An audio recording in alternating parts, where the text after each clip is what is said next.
Hello అండి, blouses చూద్దాము. ఇది వచ్చేసి జస్ట్ డైమండ్ షేప్లో పెట్టాను అనమాట. లేస్ వేయమన్నారు కస్టమర్, అందుకని చెప్పేసి లేస్ వేసాను.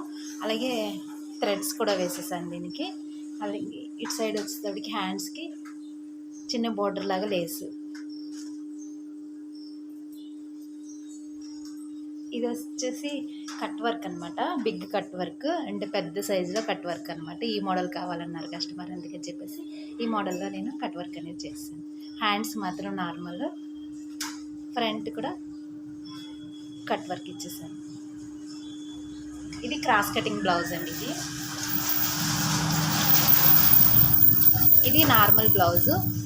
పైపింగ్ కూడా లోడింగ్ పైపింగ్ ఇచ్చేసాను దీనికి. హ్యాండ్స్కి బార్డర్ వచ్చింది, ఎల్బో బార్డర్. ఇది కూడా నార్మల్ బ్లౌజ్ అనమాట, పైపింగ్ ఇచ్చేసాను. ఇక్కడ బార్డర్ వాళ్ళకి కావాలన్నారు కాబట్టి నేను బ్యాక్ సైడ్ బార్డర్ అనేది ఉంచేసి ఇచ్చేసాను అనమాట. హ్యాండ్స్కి జస్ట్ బార్డర్ లోడింగ్ పైపింగ్.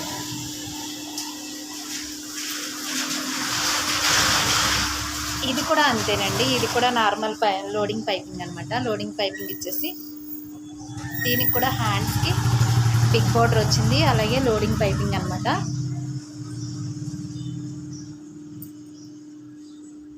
ఇది కూడా అంతే, పింక్ కలర్ ఇలా చెక్స్ వచ్చాయి.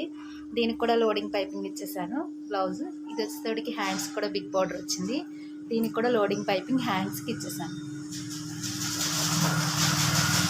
ఇది నార్మలే, ఇది కూడా నార్మల్ బ్లౌజేనండి. దీనికి కూడా పైపింగ్ ఇచ్చాను, హ్యాండ్స్కి బార్డర్. ఇన్ని బ్లౌజెస్ అయితే అయిపోయాయి. ఇంకా కటింగ్ చేసి ఇన్ని ఉన్నాయి, ఇవాళ అయితే స్టిచ్చింగ్ చేయాలన్నమాట ఇవన్నీ కూడా.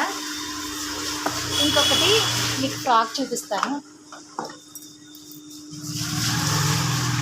ఇది ఫ్రాక్ అండి, ఇది ఫ్రాక్ డిజైన్ చేశాను. ఇక్కడికి వస్తేకి ఇదంతా కూడా మగ్గం వర్క్ అనమాట. అంబ్రిల్లా షేప్ అయితే ఇచ్చేసాను దీనికి. హ్యాండ్స్కి కూడా మగ్గం వర్కే.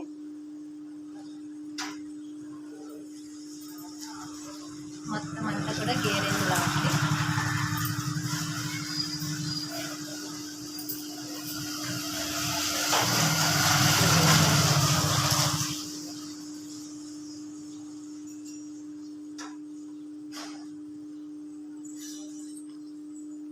బయట వర్షం పడుతుంది, బయట వర్షం పడినా ఎండ కాసినా మన పని మాత్రం మందే.